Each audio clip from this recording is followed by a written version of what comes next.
Assalamu alaikum viewers, it's me Zafar and you're watching CamScope. Thank you for joining. हम discuss कर रहे थे periodicity of properties को, तो उसमें हमारा अभी जो टॉपिक है वो है इलेक्ट्रॉन एफिनिटी। आपको पता है affin mean love, likeness, love for electron, कि किसी एलिमेंट में कितनी लाइकनेस है किसी इलेक्ट्रॉन को अट्रैक्ट करने की या उसको एक्सेप्ट करने की। ठीक है, एफिन मीन लाइकनेस, यानी affin mean likeness or love for electron, affinity tendency.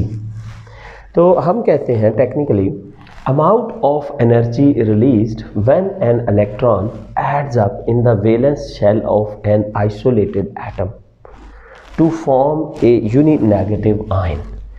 ठीक है, यूनिनेगेटिव गैसियस आयन। तीन चार बातें हैं। एक तो हम बात कह रहे हैं एनर्जी रिलीज हो रही है, ठीक है, इलेक्ट्रॉन ऐड हो रहा है in the valence shell, isolated atom होना चाहिए, दूसरों के असर से अलग थलग हो, to form uninegative gaseous ion. ये चार पांच बातों का आपने ख्याल रखना है कि एक एटम इलेक्ट्रॉन ले, ठीक है, और एनर्जी रिलीज़ करे। ठीक है, इलेक्ट्रॉन लेने के बाद जो एनर्जी रिलीज़ होती है उसको हम इलेक्ट्रॉन एफिनिटी कहते हैं। इसका मतलब है कि हम इनाइन फॉर्मेशन डिस्कस करने जा रहे हैं। ठीक है, तो दूसरी बात ये कि इलेक्ट्रॉन उस एटम में ऐड होता है जिसका वैलेंस शेल पार्शियली फिल्ड हो या एम्प्टी हो। ठीक है ना, अगर कम्प्लीटली फिल्ड है तो फिर इलेक्ट्रॉन ऐड नहीं होता। याद रखें, amount of energy released when an electron adds up in the valence shell of gaseous atom, ठीक है, टू फॉर्म यूनिनेगेटिव आयन। ये आपके पास एलिमेंट है, यूजुअली नॉन मेटल पे हम इनको ज़्यादा समझते हैं, इनकी इलेक्ट्रॉन एफिनिटी हम ज़्यादा देखते हैं। X stands for an element which accepts an electron and make an anion, uninegative ion. An energy निकलती है इसमें, यहाँ आपकी बुक में पॉजिटिव है, मैंने पॉजिटिव लिख लिया। कोई एक और एग्जांपल देता हूँ मैं, मतलब आपके पास एक एक्चुअल एटम है क्लोरीन, क्लोरीन में आप एक इलेक्ट्रॉन ऐड करते हो, क्लोरीन एटम गैसियस स्टेट में है, अलग थलग है, आइसोलेटेड है, दूसरों के इफ़ेक्ट से आज़ाद है, तो Cl नेगेटिव आयन बनेगा तो एनर्जी रिलीज होगी -349 किलो जाउल पर मोल। ये एनर्जी रिलीज हुई है, this is called electron affinity. अब जरा देखो, एक इलेक्ट्रॉन है, ये इन्फिनिटी पे है, ये एक एटम है, ये इसका न्यूक्लियस है, ये इसका पहला शेल है, ये इसका दूसरा, n=2 है। आप इस इलेक्ट्रॉन को इधर लेके आते हो, आपको पता है ना ऊपर जो शेल होते हैं उनमें एनर्जी ज़्यादा होती है, ये तो वैसे ही इन्फिनिटी पे है। खैर, हम इसको इधर लेके आते हैं तो एनर्जी क्या होगी, रिलीज़ होगी ना, करीब आ रहा है ये, ठीक है, एनर्जी रिलीज होगी यहाँ पे। तो इसलिए हम कहते हैं अमाउंट ऑफ एनर्जी रिलीज्ड के इलेक्ट्रॉन जो है वो ऐड अप होता है इन एन एटम। ठीक है, तो याद रखें इन अ पीरियड, इसके ट्रेंड देख लेते हैं पहले, from left to right electron affinity increases. क्या होती है, इंक्रीजेस, किस वजह से, due to increase in nuclear charge, due to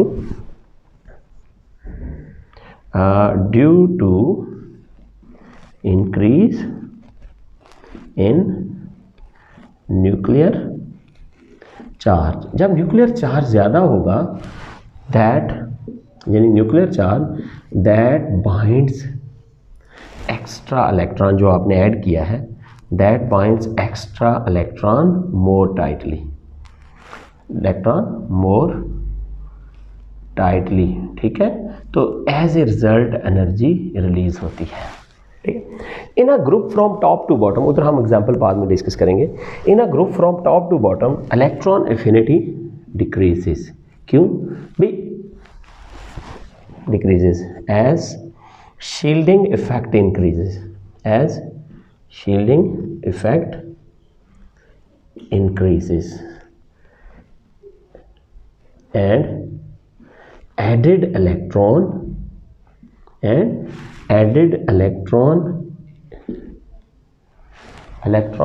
is bounded less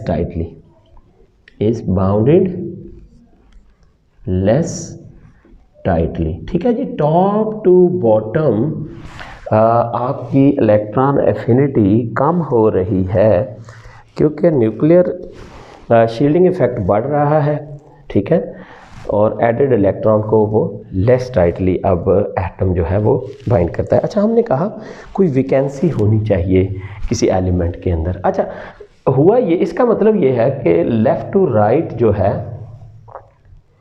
आपका shielding, left to right electron affinity बढ़ती है और टॉप टू बॉटम कम होती है। अब हम इसको देखते हैं।